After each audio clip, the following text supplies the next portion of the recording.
مزید ایسی ویڈیو کے لیے چینل سبسکرائب کریں۔ اورحان غازی تفصیلی تعارف۔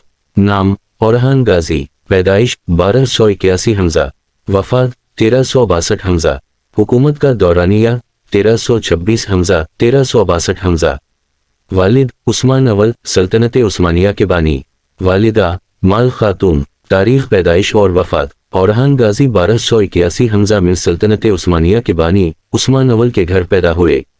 وہ سلطنت عثمانیہ کے دوسرے حکمران تھے اور اپنے والد کے بعد 1326 حمزہ میں تخت نشین ہوئے۔ انہوں نے تقریباً 36 سال حکمرانی کی اور 1362 حمزہ میں وفات پائی۔ ازدواجی زندگی۔ اورحان غازی نے کئی شادیاں کیں، جن میں سب سے معروف نیلوفر خاتون تھیں، جو بازنطینی گورنر کی بیٹی تھیں۔ ان سے ان کے بیٹے مراد اول پیدا ہوئے، جو بعد میں سلطنت عثمانیہ کے تیسرے سلطان بنے۔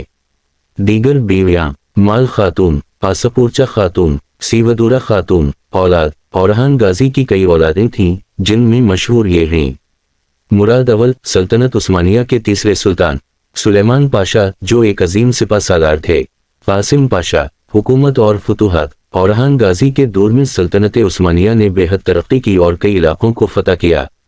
ان کی حکومت کے نمایاں کارنامے درج ذیل ہیں۔ 1. برسا بورسا کی فتح 1326 حمزہ، یہ ان کی سب سے پہلی اور اہم فتح تھی۔ برسا کو سلطنت عثمانیہ کا پہلا دارالحکومت بنایا گیا۔ 2. نقی ازنک اور نقی امیدی ازمید کی فتح، انہوں نے بازنطینی سلطنت کے کئی اہم شہروں کو فتح کیا، جس میں نقی ازنک اور نقی امیدی ازمید شامل ہیں۔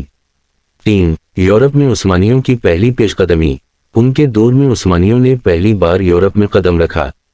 گلیپولی کا علاقہ ان کے بیٹے سلیمان پاشا نے 1354 حمزہ میں فتح کیا، جو بعد میں یورپ میں فتوحات کے لیے اہم ثابت ہوا۔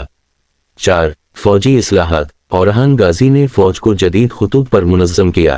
ان کے دور میں باقاعدہ فوجی نظام یعنی چری جنسری کی بنیاد رکھی گئی، جو بعد میں سلطنت عثمانیہ کی ایک مضبوط فوجی قوت بن گئی۔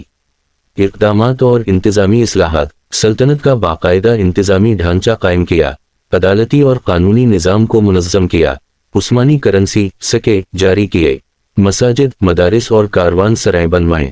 نتیجہ: اورحان غازی ایک شاندار حکمران اور عظیم فاتح تھے، جنہوں نے اپنے والد عثمان اول کے خواب کو حقیقت میں بدل کر ایک مضبوط سلطنت کی بنیاد رکھی۔